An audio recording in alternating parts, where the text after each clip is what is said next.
Welcome everyone to the, if I could ask everyone to kindly mute their microphones, please. Thank you. Welcome to the presentation on thinking with data. My name is Angela Kolumbugi and I'm one of the program co-chairs for IPAC Manitoba. Before we begin, I would like to acknowledge that IPAC Manitoba is located on ancestral lands of the Anishinaabe, Innuit, Anishinaabe, Dakota, and Dene, and on the homeland of the Métis. We acknowledge the distinct histories of the 7 numbered treaties that apply on this land. We recognize that public administration and public policy have been used as tools of colonialism and the harm this has caused Indigenous people. We are committed to promoting public administration in a way that advances reconciliation in a spirit of collaboration with Indigenous people and communities. So now I would hand it over to Matthew Cook, who's a senior data analyst, data scientist with the Government of Manitoba data science program, who is currently finishing his PhD in the brain and cognitive sciences area in the Department of Psychology at the University of Manitoba, where he uses advanced statistical and machine learning methods to understand historical text data. So over to you, Matt. Thank you. Thank you very much. Any luck, everyone can see my screen here. So the presentation will go about an hour. And if you have any urgent questions during the presentation, feel free to type them in the chat, and Angela or Tyler can answer them for you. But if you have any questions about the material that you want answered, again, feel free to type them in the chat, and towards the end of the presentation, assuming that there's time, which there should be, we can go ahead and answer those. And Angela, can you just confirm you can see my screen okay right now? Yes. Okay. So this presentation is really designed for people who are new to working with data, or maybe those who have never really worked with data and want to know a little bit about what all this data science and statistics and research is really all about.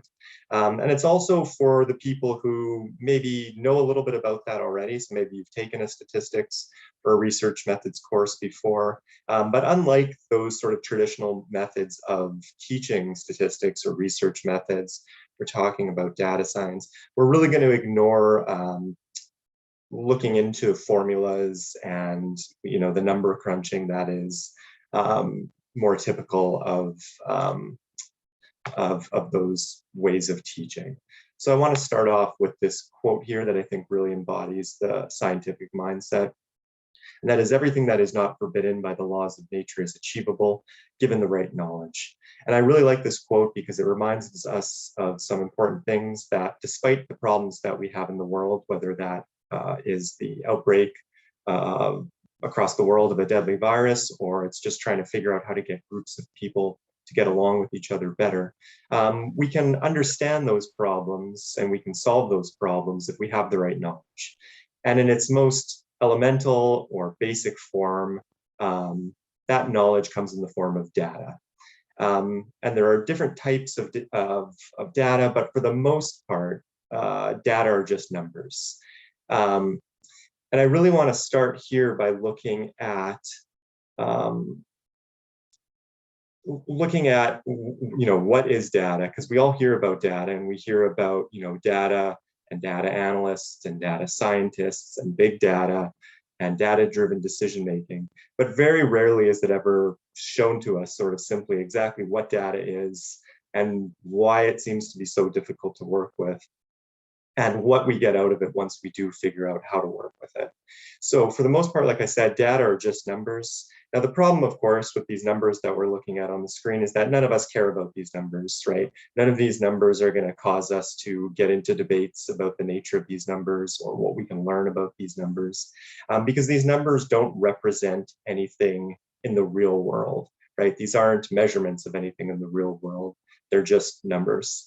But as soon as you tell people what these numbers represent, as soon as I tell you that these numbers represent the daily high temperature of a city that you're going to go visit during your limited vacation time, or that these numbers represent the ages of people getting vaccinated at a particular super site, or that these are the speeds of cars in school zones where your child goes to school and plays next to the road. Now suddenly all of us will become very interested in these numbers and how they were collected and whether they can be trusted and what we can learn from them to make the world a safer and more enjoyable and a more exciting place to live. Now, the problem with these numbers, of course, is that there's too much numbers for us really to make sense of. Even for this small data set, most people would consider this a small data set of just 100 numbers. There's way too many numbers here for us to really learn anything from. So even though this is 100 numbers, I kind of go cross-eyed looking at these numbers, trying to make sense of them.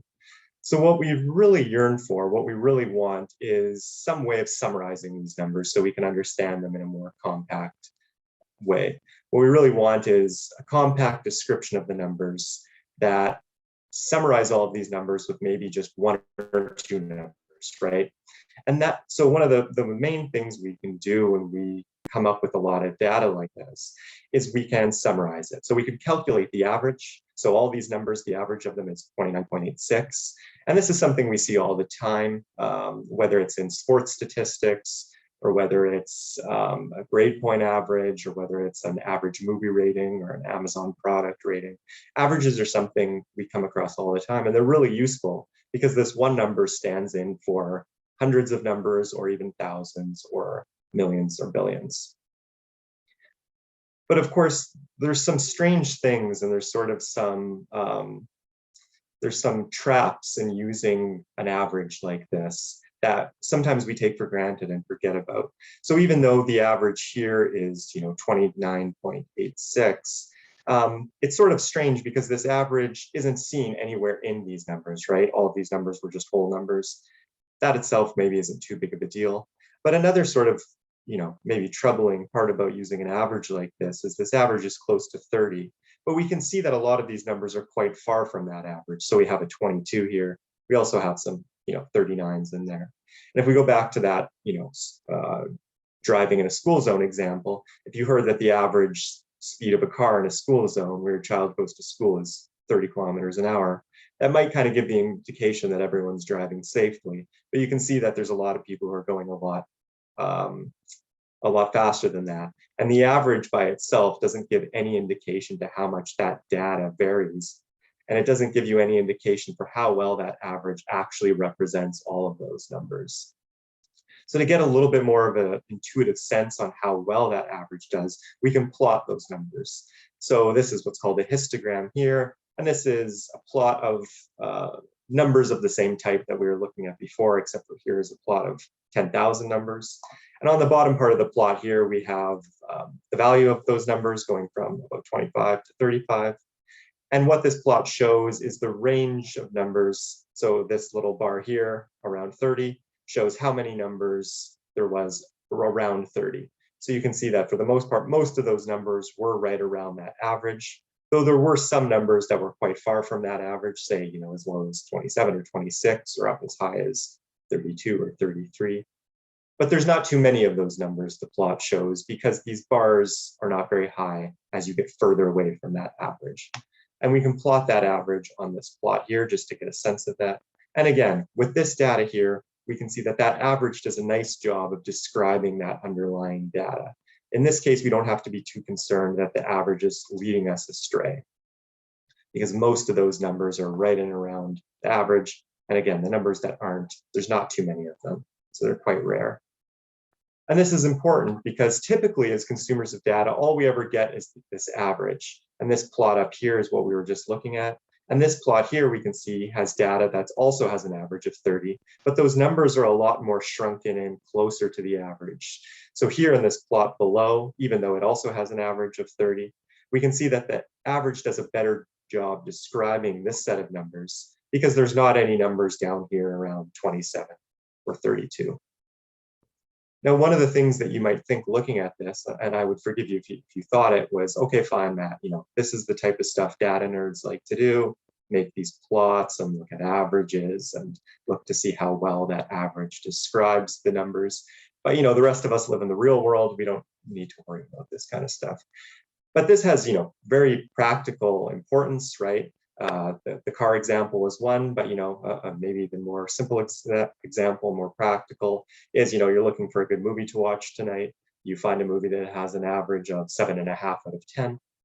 And it makes a big difference whether that movie has an average of 7.5 out of 10, and all the people who watched the movie thought it was, a 7 or an 8 out of 10, versus a movie that has an average of 7.5 out of 10, but there are people who disliked the movie and rated it 1 or 2 stars, or people who rated it 9 or 10 stars, right? In that case, it makes a real practical difference whether you're likely to enjoy the movie or not when you look at that underlying data rather than taking that average at face value. And again, this is something that's important in our professional and personal lives. Another thing that's really important to consider is to look at the shapes of these, what they call distributions, to see how these numbers are spread out. So this first plot here is exactly what we were looking at in those first couple slides. That red line, the average, does a nice job of describing that data because most of those numbers are close to the average. But that's just one shape of data that you can see. So another is what they call a uniform distribution, where all the numbers within a particular range are equally likely to occur. So you can see that the heights of these bars are all the same. And here the average does a bad job of describing those numbers because numbers that are very low or very high are just as often to occur as the numbers that were close to that average. Here you can see the average does even worse. These numbers sort of drop off, so higher numbers become less and less likely. And here we can see the average doesn't do a nice job at all. And here we see what they call a bimodal distribution. You might see a distribution like this if you have, the heights of parents and their school-age children. You might end up with these two distinct peaks, one for children and one for their parents. And here the mean does a really bad job again. Almost no one in the data has a height close to that average. But when we're only given the average, and as consumers of research, like I said, we're typically only given that red line, we want to go beyond the information that we're given to understand the data in a more nuanced and complete and thorough way. Another thing that's really important, in addition to looking at the shapes of the distribution and trying to get a sense of how well those averages describe the data, another thing that's really important, and this is something that we all sort of intuitively understand, is to look at how many numbers went into the calculation of that average. So if you're looking on products on Amazon, you might see a product that, on the face of it looks like a really good product because it's a 5 out of 5 star rating. But when you look a little closer, you see that only 2 people rated that product. So even though it's a 5-star average, because only 2 people rated it, we know not to trust that average too much. We know that if we got 100 or 500 people to rate this product, it's unlikely it would remain a 5-star product. It would probably be a little bit less. It might even be a 1 or a 2-star product once you had that many people rate it. Now, of course, Jeff Bezos would say, oh, don't worry about that, right? Add to cart, I'm sure it's a 5-star product. But for the rest of us, we want to think in this more nuanced way, right? If we compare this product below here, even though it has a smaller, numerically smaller average than this first product, because there was over 500 people that rated this product, we trust this rating a lot more, right? So even though this 5-star rating was larger than this 4.5-star rating, we probably trust that 4.5-star product is being truly a better product because it has all of that weight of evidence behind it. Most people thought it was a good product, has an average rating of 4.5. So those are some of the things that I argue that we should think about in our professional and personal lives as we're consumers of data. Anytime we see an average, I feel like our minds should start going to those different places of thinking about the data that underlies those averages. So that's looking at single sets of numbers. But often when we're looking at data, we're not just looking at one thing at a time, right? Looking at speed of cars or looking at products on Amazon. Often what we want to do is look at the relationships between different variables or sets of numbers. So I love this quote here by this famous painter who says, "I do not believe in things, I believe only in their relationships." And you can see why a painter would say something like this. Now, for most of us, we probably don't want to go as far to say that we don't believe in things, but this person makes a really good point. that often it's not the study of individual things that's most useful to us. It's the study and the relationships between those things. You know, really simple example, if you're moving a new couch into your house, you don't care about the size of the couch independent of the size of the door frame. All you care about is whether that couch is small enough to get through the door frame so you have some place to sit tonight. And the same thing is true with data. So take this example here. Here we have two variables or two sets of numbers, two measurements of traits. So here we have a column or variable for ice cream. So maybe this is how much ice cream someone eats over the course of a year, maybe measured in pounds. So this first row of the data here is the first person that data was collected on. They ate 2.5 pounds of ice cream. And let's say their happiness was measured on a scale of 1 to 10. And they were pretty happy at 7.4. So each row in the data set represents a different person. And it's important that these two measurements stay together because they belong to a certain person. Now, we could use all the same tricks that we used before, right? We could calculate the average of each of these columns individually to get a sense of the average amount of ice cream people eat and the average amount of happiness. We could plot the distributions to get a sense of how well those averages describe this underlying data. But that doesn't tell us what we really want to know, and that's, well, what's the relationship between these two things, right? That is, are people who eat more ice cream more happy than people who don't, and vice versa? Or is there no relationship between those two things? Now, of course, this is just a silly example, but we'll look at some more serious examples after. So to answer this question, we can get a really good distance, again, just by looking at the data. So this is a slightly different type of plot here. This is called the scatter plot. And what we have here at the bottom part of the plot is how much ice cream each of these people ate from low to high. And on the vertical part of the plot, we have how happy they are from low to high. And each one of these points represents one of those rows in the data that we looked at, or each point here represents a person. And you can see this person down here at the bottom left ate no ice cream, and they were the least happy person in this data set, say 100 people. And this person way up in the top right here ate the most ice cream out of anyone in this data set, and they were the happiest. And you can see that this data kind of falls along this cloud from bottom left to top right. And we could put a line here just to sort of visualize this trend a little bit easier. But what this really tells us is that the people who ate less ice cream were less happy than the people who ate more ice cream. And it sort of follows this nice straight pattern throughout. Now, it's really important when looking at plots like this to understand that what this is not showing is showing that what we did was we tracked people over time. And as that, a small number of people or one person ate more ice cream, their happiness increased over time. Each one of these points is a different people. And this plot is showing a single snapshot in time. So all of us now, we could all type in the chat how much ice cream we've eaten over the last year if we knew, and how happy we were. And I could add a point for all the people watching this presentation and myself, right? So it's important when looking at this to realize that this is just for one instance in time. But what it's showing us is that the people who ate less ice cream were less happy, and the people who ate more ice cream were more happy, and things follow nice in a straight line from there. Now, when you're working with data like this, there are three broad types of relationships you'll see. So this top left here is the one we were just looking at. This is called a positive relationship. As this variable goes up, so too does the other one. Here, this is called a negative relationship, where the more ice cream you eat, the less happy you are. That's hard to imagine, right? And this bottom one here shows where there's no relationship. It's a horizontal line. And that indicates that regardless of how much ice cream you eat, your expected amount of happiness is about the same. Things don't change too much when you see that horizontal line going through the data. So we can all look at these plots and we can appreciate them and understand this tells us something about the structure or the relationship within the data. But what would be nice is if we could summarize this even further, summarize it in the same way we did with that average or the mean, where we have one number that describes this entire relationship, right? So it'd be nice to have one number that described this relationship, so we don't have to rely on looking at plots like this. And what we can do is use something called the correlation. This might have been something that you've come across before or that you've heard of. But what the correlation is just a number. And it's a number that ranges between -1 and +1. And the way to interpret this is you can really do it in two parts. So what I've plotted here are 25 different correlations.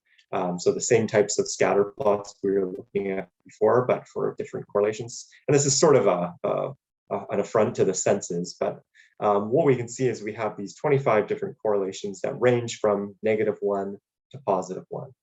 And like I said, to understand these, we can break it apart into two different ways. So the first thing we could do is just look at the sign. So look at whether it has a negative or a positive in front of it.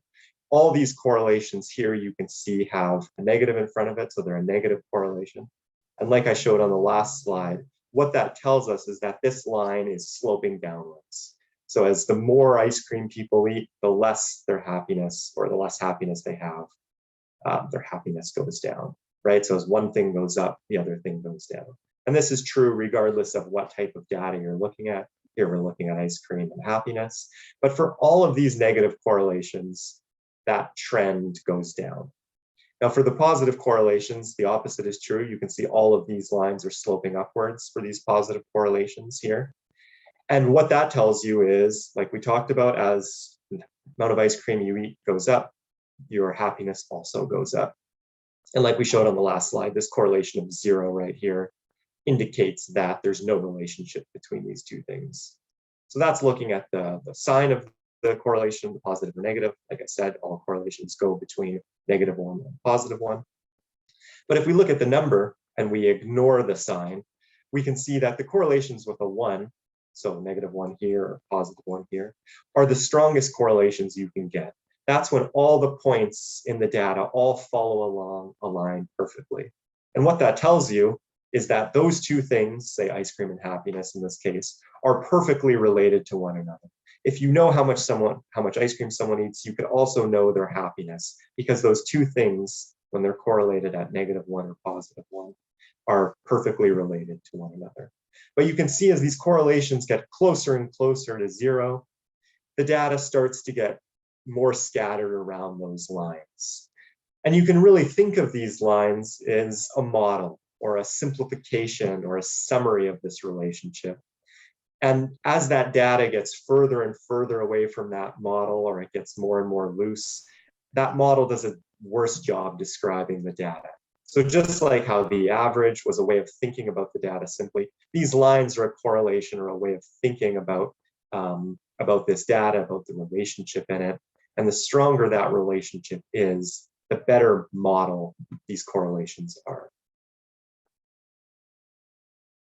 Now, even though we just kind of went over that, it's still a little bit hard to know exactly and intuitively what a correlation of -0.92 actually means, right? We know something because we know the sign and we know that it's close to 1, so that tells us a lot about it, but it's still not maybe as intuitive as we might like it to be.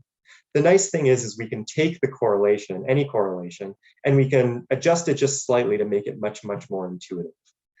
So the one thing I'll say before we go on the next slide is that if you've ever come across a scientific paper or seen a presentation that had a correlation in it, the scientific letter that sort of represents a correlation, or the mathematical symbol that represents a correlation, is an R, the letter R.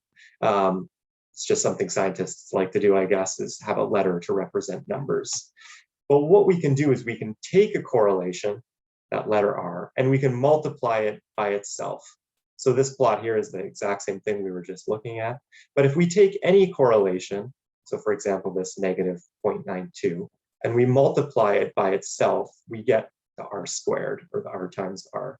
And in this case, what we get when we multiply -0.92 by itself is we get 0.85. Now, the nice thing about that is when we square a correlation and we get the R squared, is that a correlation becomes very, very interpretable.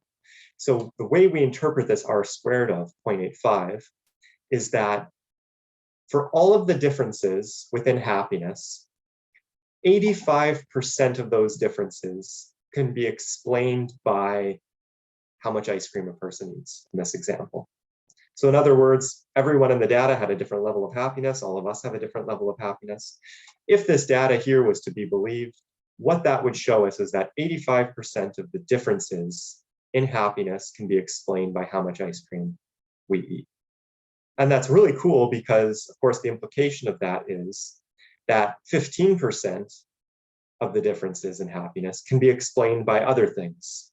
right? So maybe that's how much hamburgers you eat, or how much time you spend with your family, or how much you work in a day, or how much vacation time you have, right? So not only does it tell us how much the relationship between ice cream and happiness, how much that relationship is captured, but it shows us how much there is left to understand.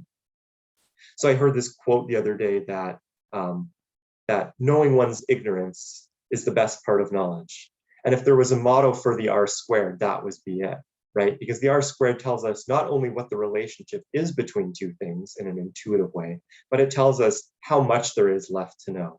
And you can see why this would be really, really useful, right? If we stick with this happiness example, if you're someone who studies happiness and wants to understand what contributes to happiness, to know that ice cream and happiness, that there's an R squared of 0.85, that lets you know that 15% of happiness has to be explained by other things. So maybe that gives you some ideas of other things to study. If you were someone who's interested in sports and sports statistics and sports betting, well, you might look at the relationships between how many teams or how many games a particular baseball team wins in a year and how many home runs they hit, right? That would tell you something about the relationship between winning and home runs. And that would let you know how strong of a relationship there is and how much more goes into winning other than just scoring home runs.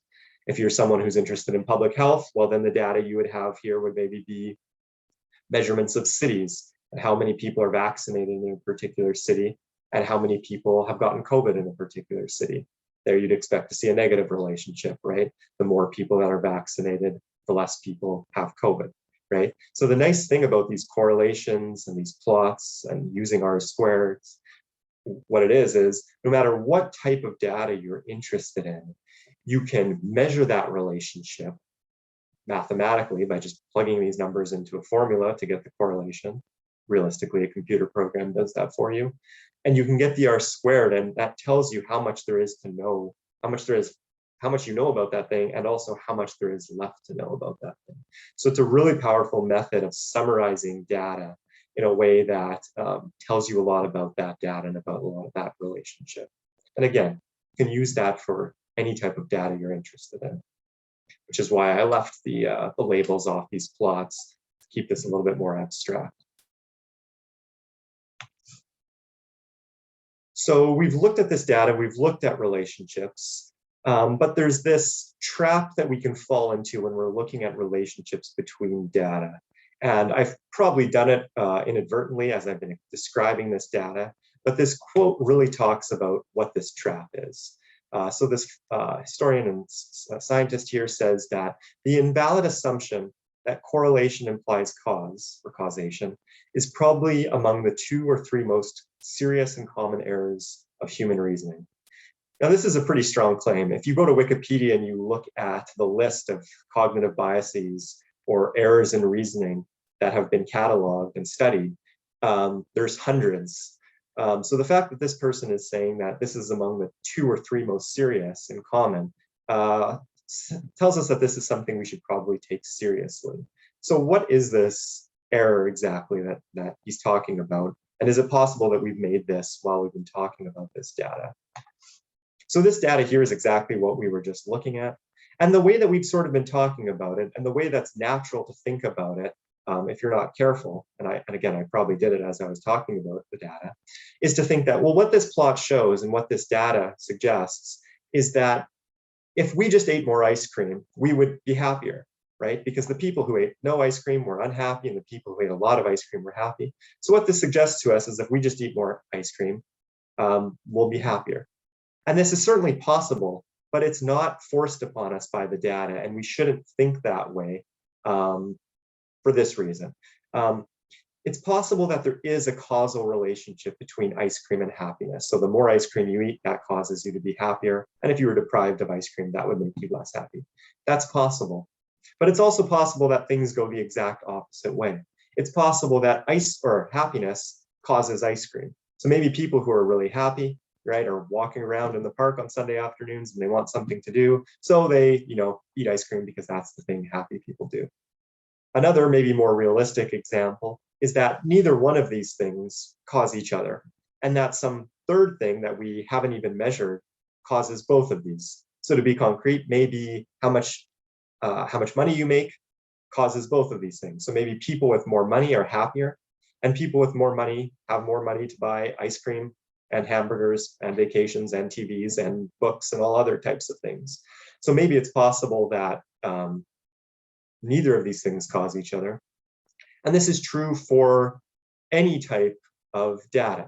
So it's always possible, these three situations are always possible, that one of the things causes the other. It's possible that the other thing causes the other thing, but it's also possible that something else that you haven't even measured or know about causes both of those things. And again, this is something that as consumers of data, either inadvertently or otherwise, we're sort of led to believe that there's a relationship between these two things. So, you might read something in the news that, well, a study showed that children who have more family dinners with their parents and their family tend to have better grades in school. And the implication of that is that, well, if you have more dinners with your child, their grades will also go up. And while that's certainly possible, that's not forced upon us by the data, because things could be the other way.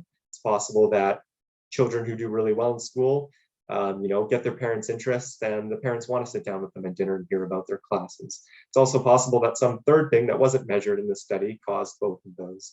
Maybe something like socioeconomic status causes both children to do better, and it leads parents to have more time to have family dinners.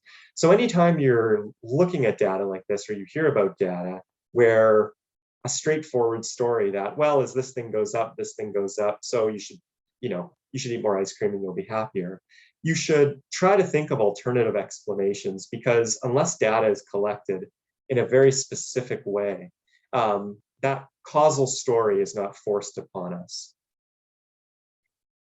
Now, what causation is exactly is probably a question for philosophers or physicists. But from a practical point of view, and I really want to focus on sort of the practical aspects of thinking about data, from a practical point of view, if two things are merely correlated, what that means is that we can predict something from something else. So if ice cream and happiness are merely correlated with one another and neither causes the other, that means that we can predict how happy you are if I know how much ice cream you eat, and vice versa. And the stronger the correlation is, the better those predictions will be. But I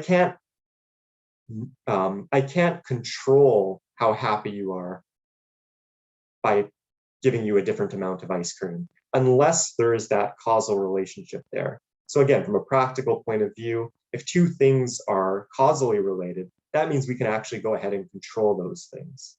And, philosophically, it might not seem like a big difference, but practically, of course, it's really important to know what domain we're dealing in, whether it's the merely correlational or the causal.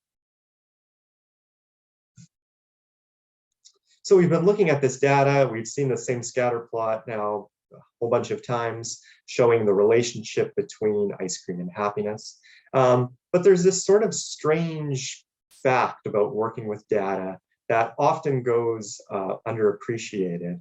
And that is, when we collect data, so here's that data we looked at before, this relationship between ice cream and happiness, there's this sort of strange fact in that the data we collect, we don't actually care about that data we collect for its own sake, right? What we don't do is collect some data on 100 people and say, wow, for these 100 people, there was a relationship between how much ice cream they ate and how happy the people were, right? What we do is we say, this data here tells us something about the larger world, right? These 100 people we use as a window to the broader population, right? Whether that's the people who live in Manitoba or the world at large, right? So what we do is we collect a sample of data and we use that as a window to tell us something about the larger world. Now, this maybe seems a little bit strange, right? But this is something that we sort of intuitively and naturally do in our everyday lives. So if we were making dinner, let's say we were cooking a big pot of pasta, and we want to know if the pasta's done, right? That's something we want to know about the broader world.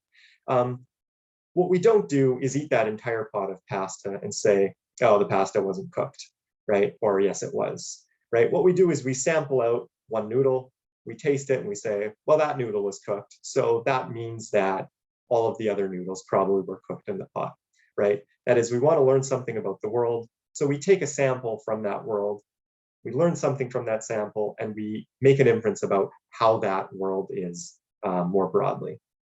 Now, of course, your dinner companion could say to you while you were cooking dinner that, okay, so that one noodle you tasted was cooked, but that doesn't mean that the entire pot of pasta is cooked, right? Noodles cook at different rates. Isn't it possible that you fished out the one noodle that was cooked and none of the other noodles are cooked, and we're going to be eating, a dinner that's raw, right? And to that you would say, sure, that's possible, but it's not plausible, right? It's very, very unlikely that the whole pot of pasta is not cooked and I just ate the one noodle that was cooked and made this invalid inference. But the person could press you further and say, well, you say it's unlikely. How unlikely is it, right? Do you think there's a 10% chance you made that mistake? Do you think there's a 5% chance or a 1% chance? And to that you would say, get out of the kitchen, quit bugging me, make your own dinner, right? But the situation is the exact same situation in science. We collect some data, we say that that means the world looks like this, but it's possible we made a mistake. It's possible that we collected data and that the world at large, say the population of Manitoba, actually looks like this and there's no relationship. And that what happened to us was that, like the person who sampled the noodle that was cooked out of the pot of noodles that weren't cooked, maybe we just got really unlucky. And the people that we sampled, represented by these bluish purple dots here, look like they have a particular structure that we see here, but they actually come from a world where there is no relationship between ice cream and happiness. And by thinking that the world looks like this, we've made a big mistake. So unlike the person with their dinner companion who says, quit bugging me, I don't know the answer to your question of how likely that this happened is, in science, we need to do better, right? We can't just say, quit bugging us, we think it's unlikely, so that it must be unlikely. We need to be able to calculate exactly how unlikely we think it is so that other people can appreciate our reasoning process, right? So really what we want to say and what we're driving to here is we want to be able to say we collected data that looked like this, that shows there's a relationship between ice cream and happiness. And if it turned out that the world actually looked like this, what we want to be able to say is this data would only turn out like this maybe 1% of the time, right? There's only a 1% chance that we made this error, or a 2% chance, or whatever it is. And if we can say that, and that probability or that percent chance of making that mistake was small enough, then other people can appreciate our reasoning and say, yeah, fair enough. A 1% chance is a small enough chance that we don't have to worry that this data here came from a world like this, right? We don't have to worry that we made this invalid inference. So this is really the central, or one of the central problems of statistics, of how you do this. So I want to quickly outline one way that you can do this through a quick thought experiment. And I'll make this thought experiment real through a computer simulation that I've done. But the way that we can do this is actually quite simple. What we do is we temporarily assume that the world has no relationship in it. So we see here there's no correlation between ice cream and happiness. The data is just a big blob. So we temporarily assume that the world is like this for the sake of argument. And then what we do is we sample out some number of data points like we did with our actual data. So we say sample out 100 data points here. And what we do is we record the correlation. So we sample these 100 data points here, and we measure the correlation, and it's negative 0.12. And we do that a number of times. So say we do that here 16 different times. And you can see that when we sample from this world where there's no relationship, most of the time we get small correlations, right? We have a correlation here of 0.04 and 0.03. And this makes sense because in that world, there was no correlation between these two things. But we can also see just by random chance, sometimes there are large correlations. So here we see just by chance, we sampled out correlation that was 0.25, right? Now, of course, doing this only 16 times isn't enough. So what we can do is do this a large number of times. So here I've done this sampling procedure I just described 100,000 times. So I've sampled out 100 numbers, recorded the correlation, and did that 100,000 times to get a sense of how likely correlations are to happen by chance from a world where we know there's no relationship. And we can see here on the bottom, we have the correlations going from negative to positive.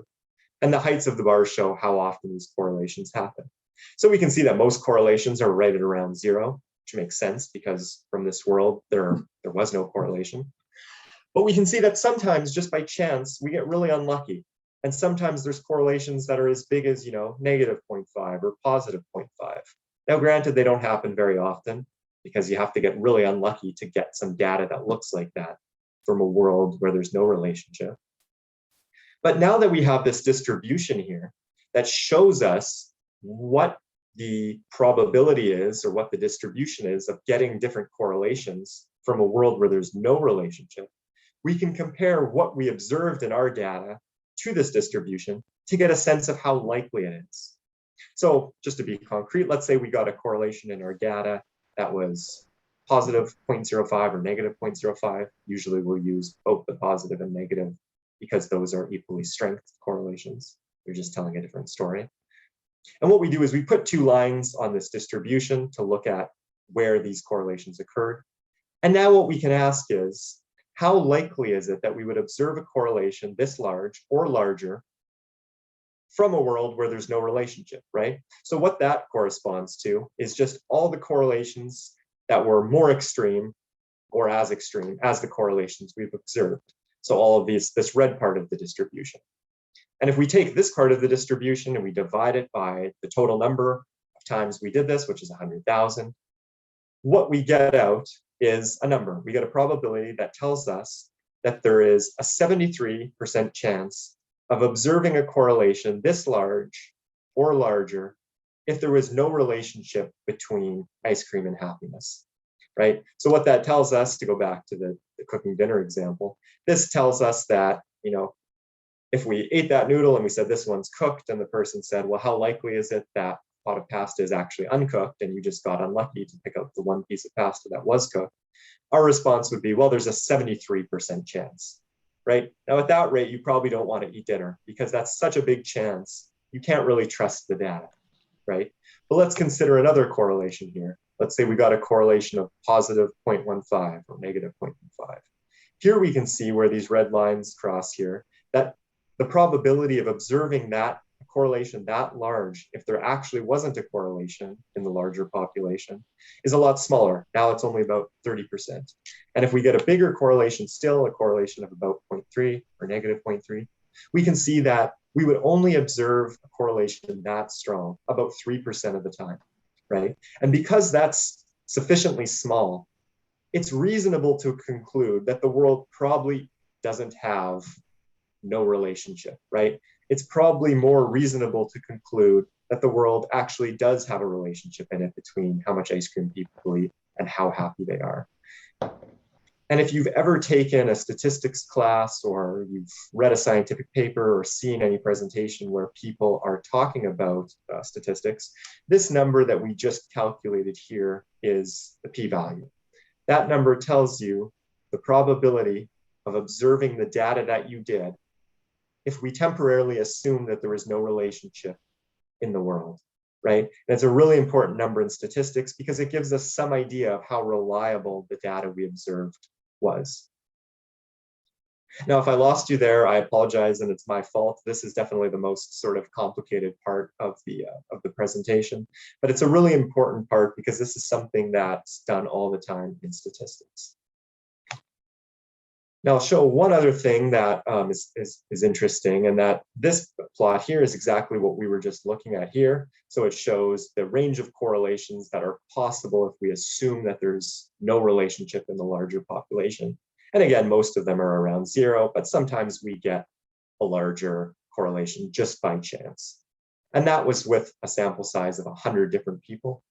But what I've done is I've replicated that same little simulation we did where we were sampling numbers, but I've done that for a sample size of 5, of 10, of 20, all the way up to 200. And what you can see at a glance by looking at these different distributions is that when you have a small sample size, the range of what's possible, or the correlations that you could expect to get by chance, are very, very wide, right? Sometimes when you have a correlation a sample size of only 5, you can get correlations that are very strong just by chance, because it's not that difficult to get a big correlation when you only have 5 people, right? But as the sample size starts increasing, that distribution of what's possible starts to get narrower and narrower and narrower. And that's one reason, at least, why you hear a lot about sample size in research. And that's because the bigger your sample size, the less chance and randomness influences you. And it becomes less and less a concern of something that you have to take into account. When you have a sample size of 200 people, the probability that you would ever get a big correlation just by chance becomes very, very small. Now, if you've done statistics, or even if you haven't, you might wonder, all of this sampling and this simulation that I've talked about, is that really how people do statistics? And the answer is no. People more clever than I have figured out all of the calculus to figure out exactly what these distributions would look like in theory. So I've got 3 different distributions here that show 3 different sample sizes for 10, 25, or 50 people. And the heights of these lines show how probable each of these correlations is. And right in line with what we talked about before, the larger the sample gets, the tighter these distributions are, which shows us that as our sample size increases, big correlations become less and less likely. So just to take a concrete example here, a correlation of 0.5, you can see that when you have 10 people, there's a fairly large chance that you'll get a correlation that big just by chance. But when you get to 25 people and certainly 50 people, it becomes much, much less likely. And again, this just goes to this idea of sample size being important. And this slide here is just to quickly show you that this black line here, which represents this theoretical distribution that people actually use in practice when doing statistics, pretty much perfectly matches this sampling distribution that I developed through simulation. So both methods agree with each other, and it just comes down to some practical considerations which you actually use. So like I said, that's kind of by far the most complicated part of this presentation. But now what I want to talk about is analyzing data that tells a little bit more of a complicated story. So far, the data we've been looking at tells a fairly straightforward story, right?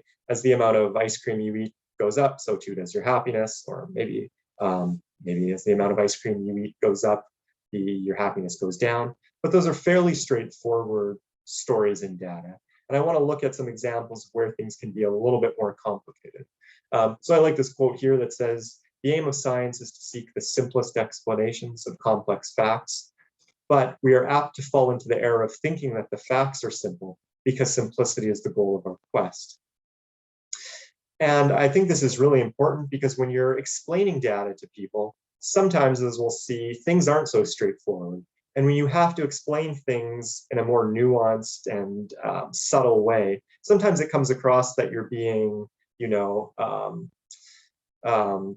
indecisive, or that you have no backbone, or that you can't just give a straight answer. But I really want to show an example of how data can be complicated and that there's no further way to simplify the relationships in data in a straightforward way like we've been talking about. So let's see what we're talking about here. So we've looked at one variable, or one set of numbers. We've looked at 2 sets of numbers, but I want to look at 3 sets of numbers here just to see how things can get a little bit more complicated. So here we have 3 columns, and again, each row represents a different person. So we have a column for sex here, for male and female. We have a column here for treatment, which is people who received the treatment or not, whatever that treatment is, whether it's a vaccine or whatever, it doesn't really matter. And then we have some measurement of their health, say on a scale of 1 to 10. Again, doesn't matter, whatever we take that to mean. And what we have here essentially is 4 different groups. So we have a group of males who had the treatment, a group of males who did not have the treatment, a group of females who had the treatment, and a group of females who didn't have the treatment. And again, some measurement of health with higher numbers indicating more health. So we have 4 groups, and what we could do is calculate an average for each of these 4 groups so that essentially we have 4 averages, and we could compare those averages to get a sense of the data. And again, following along with the same theme of plotting the data, this is what we would get here if we plotted this data. So we have 4 different bars, and those represent those 4 different groups that I just talked about. And the heights of the bars represent the average amount of health for each one of those groups. So maybe each one of these groups had, say, 25 people in them. And these reddish bars here are for the people who were in the no treatment group. The blue bars are for the people who received the treatment. And these two bars on the left were for people who are men, and people on the left for women. So we have these 4 different groups. And here we can see the heights of these bars are all the same, which indicates that regardless of people's sex in this made-up study, or regardless of the treatment they got, everyone had pretty much the same levels of health on average. Again, with say 25 people being within each group. So that's really simple, straightforward story. There were no differences. It's sort of analogous to the no correlation example we saw before. But we could look at some other examples. And again, this one's quite straightforward. Here we can see that there are differences in health for sex. So if we look at these 2 bars for men, on average, both of these bars are 5 health, whatever that means. And for women, regardless of treatment, they had a much higher level of health, right? So here we can see differences in health for sex. Again, this is a fairly straightforward story. Another straightforward story we might expect to see are differences for treatment, right? So here we see these 2 blue bars are much higher than these 2 red bars, which indicates that people who got treatment, regardless of whether they were male or female, had higher levels of health, right? These 2 red bars are just shorter than these 2 blue bars, right? So everything we've looked at in the presentation so far has been straightforward. Either the treatment worked or it didn't, or women had better health than men, or as the amount of ice cream you eat goes up, so too does your happiness. But there are some data that we come across that defy just simple explanation like that. So if we look at this way that a study could turn out, and again, this is quite simple design of a study, we can see that, well, first of all, there are clearly differences here. All the bars aren't the same height. But we can see that there are no differences between men and women. And that's because these 2 bars here on the left are the exact same heights as these 2 bars on the right. They're just mirrored from each other. So there's no differences between men and women in health on average in this example. But we can also see that there's no differences for treatment. If we just look at these 2 red bars here, we can see that those are the exact same heights as these 2 blue bars, again, just sort of flipped. So on average, the people who got the treatment were just as healthy as the people who didn't get the treatment. And yet when you look at this, it's clear that some pattern is going on, but it seems to have defied all of our simple explanations. So how do we make sense of this? Well, the way that we need to do this is to look at each one of these groups individually. So if we look at men here, we can see that the people who didn't get the treatment had worse health than the people who got the treatment. But for women, the pattern in this made-up example was the exact opposite. The people who didn't get the treatment were better off, and the people who got the treatment had less health. So if you've taken a statistics class or anything, this is what they call an interaction. But it's just a way of showing that to describe data, quite often you need to take things into account. So you can imagine if someone said, well, was there, did this treatment have the effect? You can't just say simply yes or no. You have to give an answer. Well, it depends. It depends on the sex of the participants. Men had this sort of pattern, and women had this sort of pattern. And again, this is really important because, like that quote we looked at before showed, the goal of science is to simplify things, but we need to be careful that we don't try to simplify things too much. Sometimes things just have a little bit more of a complicated explanation. So in some ways, we've come a very far way, right? We first started looking at a single variable, just looking at one average. And now we just looked at 3 different variables, and we looked at a sort of complicated design where the results depended on different variables in different ways. But I want to take a second just to go right back to the beginning of the presentation so we can see how, by going back to basics, we, in a sense, haven't really learned anything new. Or we can think about this more complicated example in the same way we thought of those first means, or those first variables, just looking at that one average at a time. So here are the same plots that we were just looking at before with this sort of complicated explanation. And I've just replicated this twice here. But what I've done here for each of these is I've plotted the underlying data for each one of these groups. So as I said, this bar here was an average of 5, indicating that on average, the people in that group, right, the men who didn't get the treatment, had an average health of 5. But what I've done is plotted that data there.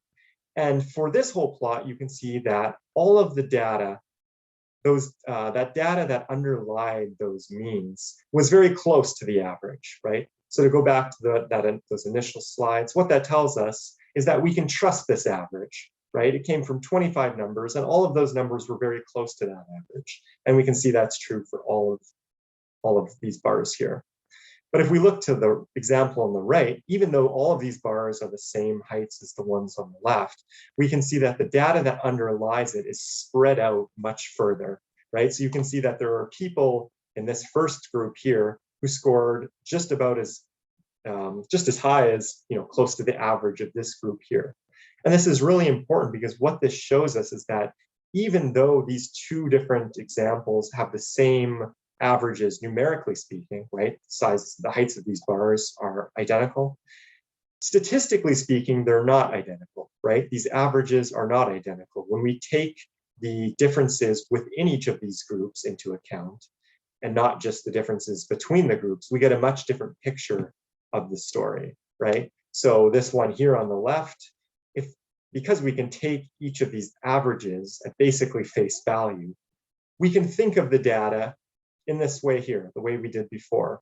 But for this example here, because these numbers spread so far out from the average in each one of these groups, it's possible that we might actually need to think of this data more like that first example we saw, where there was actually no differences. So even though there are numeric differences between these averages, when we take the nature of randomness into account, we need to look at the data and maybe think of it more in this way here. And this is really, really important for one reason, because we can think of this data in a lot of different ways, but one of the ways we can think about it is the way we thought about those initial examples of just considering averages, right? So in some sense, we've come a long way, but in another sense, all we've really done now is looked at 4 different averages and we want to compare them, right? And if you took a statistics class, they would talk about this as a 2x2 factorial between subjects ANOVA, looking at the main effects and the interactions effects.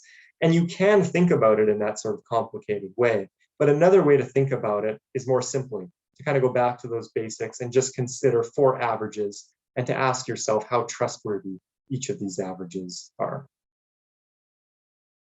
Now that was going to be the end of the presentation. I was going to leave it there thinking that we sort of, come a long way from looking at single variables to multiple variables and looking at these complicated explanations.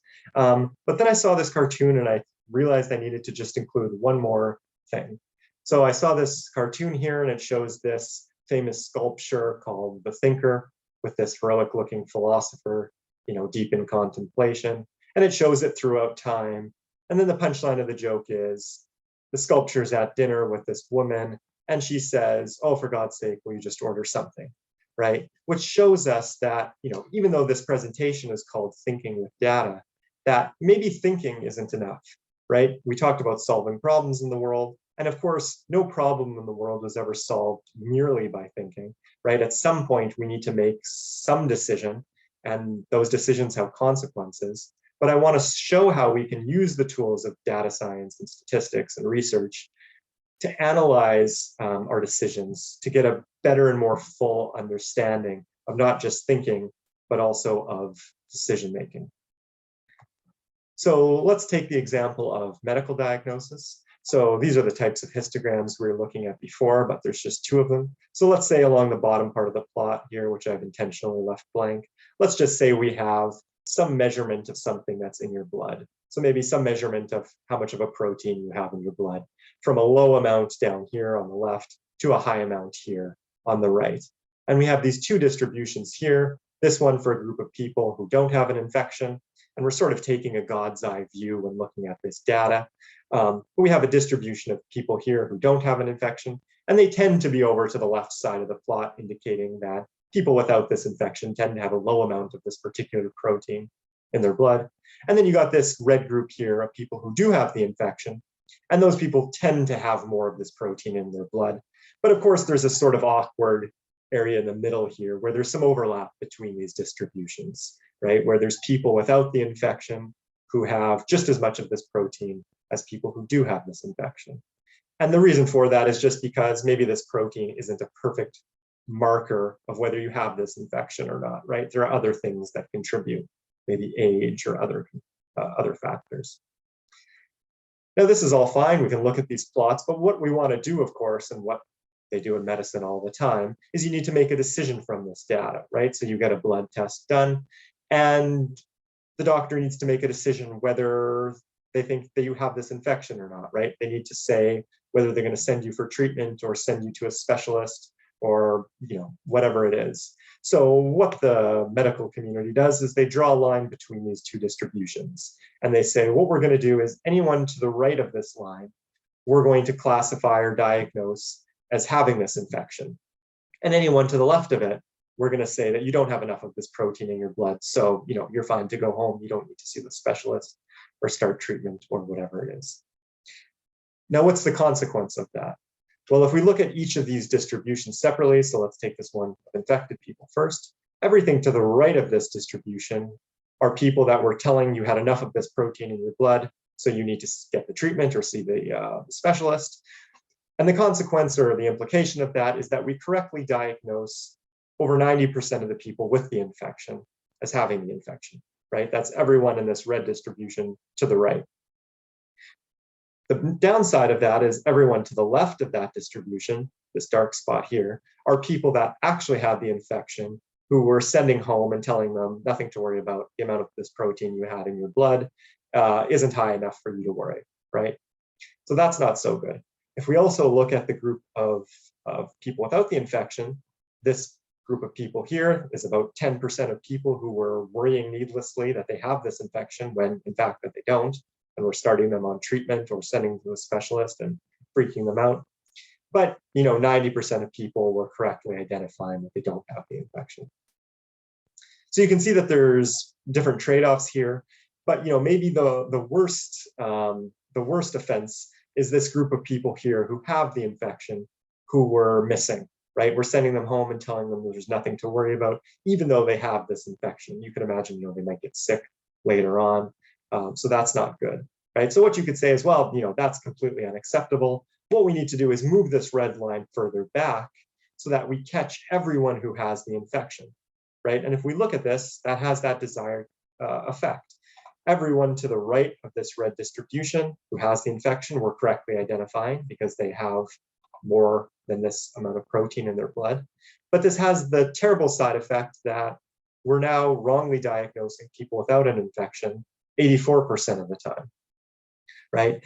And if you just draw these distributions that are overlapping out on a piece of paper like this, you can convince yourself that no matter where we move this line, there are no solutions to this unfortunate puzzle. There are only trade-offs, right? There are different types of trade-offs, but we can't get rid of one type of error without automatically making other types of errors. And you could say, well, what if we had a better test so that these two distributions were completely distinct so we could draw a line straight down the middle, right? And it's possible that we might have that, better tests and better technology in 5, 10, or 50 years from now. But of course, we don't have 5, 10, or 50 years. We're in the doctor's office now, and a decision needs to be made whether to give us the medicine or not. Another thing that's sort of an undeniable fact about this is that when we're working with data like this trade-offs that we've talked about is true whether it's a human making this decision, whether it's a first-year medical intern just reading your number off a chart and comparing it to some threshold here, or whether the most sophisticated artificial intelligence machine learning algorithms are using this data to make a decision. Anytime we're working with data that's not perfectly correlated, right? It's not correlated at -1 or +1, or there's not two distributions that are completely separate and distinct. Anytime we have a correlation less than 1, or we have these distributions that overlap where there's some messiness in the data, there's always this trade-off in decision-making.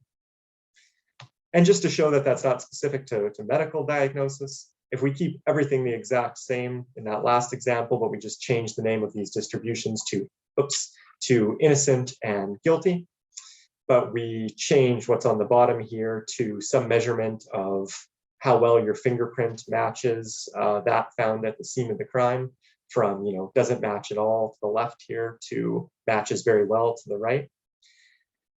What you have is, innocent people, their fingerprint tends to not match very well because they weren't there. But, sometimes people get really unlucky and they were innocent, but their fingerprint matches. And for the guilty people, their fingerprint tends to match better because they were there. They were the one who committed the crime. But some guilty people get really lucky and their fingerprint, for whatever reason, doesn't match. And again, if we were trying to define decide where to put this line and how to determine how strong of a match in fingerprint evidence do we need to put someone behind bars. Again, you can see that no matter where we put this line, there are only trade-offs and there are no solutions. And we can't make one type of error go down without increasing another type of error. We could put the red line back here and capture all the guilty people who, in fact, actually committed the crime, but that's just going to necessitate that there are more miscarriages of justice and more innocent people go behind bars.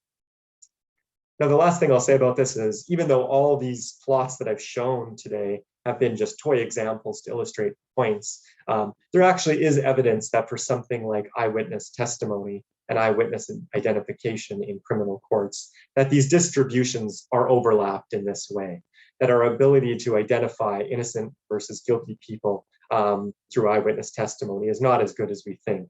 So that the decision-making process that we're actually faced with actually looks like something like this. So to sum up and to sort of wrap this up, I want to end off exactly where we started, which is, we have a lot of problems in the world. And to solve those problems, we need to understand those problems. And to do that, we really need data. And if we don't take these approaches to understanding and solving problems that we've talked about here to actually understand data in sort of a rigorous and formal way, I think we run the risk of all ending up like this kid in the cartoon who says, it may be wrong, but it's how I feel, right? If each of us uses our intuition or our experience to make decisions that are important and have real world consequences, we run the risk of not having any way of explaining how we arrived at our conclusions in a way that other people can appreciate and validate and check for themselves. And of course, if too many of us do this, we run the risk that we don't have any way of validating our results and sharing them with people at all. And the last thing I'll just say is I want to thank you for your time. And I realize that, we've taken an hour to talk about some, kind of heady things and some formal things. But I want to sort of end off on this idea that I appreciate that there's lots of different competing domains for your time, right? So this could have easily been a presentation about history or public health or psychology. But I want to make the case that these methods that we've talked about to formally analyze data aren't just merely as important as history or public health or psychology, but these methods are really prerequisites to understanding those different domains, right? We could never have a deep and intuitive appreciation of history if we can't tell the difference between correlation and causation, right? If we can't tell the difference between something that caused something in history to happen versus something that was merely incidental to it happening, right? We can't understand something like vaccinations in public health unless we use probability to understand the nature of randomness. So we can understand the difference between a vaccine that actually prevents people from getting COVID versus one that just had people get COVID less than other groups of people just merely by chance. And we can't really understand psychology unless we look at the nature of making decisions under uncertainty, like we looked at in that last example. So to sum up, I just want to say that data and the processes of science provide us with formal and rigorous methods of understanding problems, of finding solutions to those problems, and of achieving progress. So I want to thank everyone for their time. I'm happy to answer any questions. If you just want to go ahead and type them in the chat, I can answer them. And the last thing I'll just put up on the screen here is a little bit of a summary. This shows a quick summary of all the things that we talked about and sort of the formal names of these things. So if you've taken a statistics methods course or research methods course, or this is something that you're familiar with, these are the formal names that you can sort of tie these ideas back to the presentation. And if this is all new to you, but you're interested in learning more about these things that we've talked about, this gives you sort of the formal things to Google or to look up in a book to learn more about. So I'll leave it there for now, and maybe I'll just leave this up on the screen for now, and I'll quickly look at the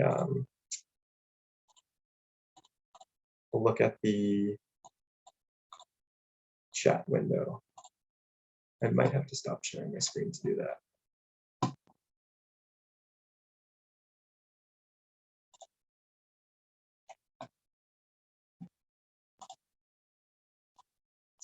So the first one I see here is any recommended books. I can recommend some different books. So if you're looking for more of the mathematical side, I would say it's not really that mathematical, but it's called Statistics in Plain English. So it goes through the mathematics and the formulas. A book, if you're looking for really no math and more of the sort of intuitive side, a book you can find online for free is called Statistical Modeling, A Fresh Approach. That's a really nice book that, again, doesn't go over the formulas, but tries to give a deeper intuitive sense of what statistics and research is all about. And outside of books, a really good resource, I would say, is the YouTube channel StatQuest. It kind of goes over everything from basic statistics all the way to machine learning models like artificial neural networks, and it's presented in a really fun and lighthearted and easy to follow way. So those would be my main recommendations for that. I'm just going to see if there's any other questions, and if not, then we can let everyone go.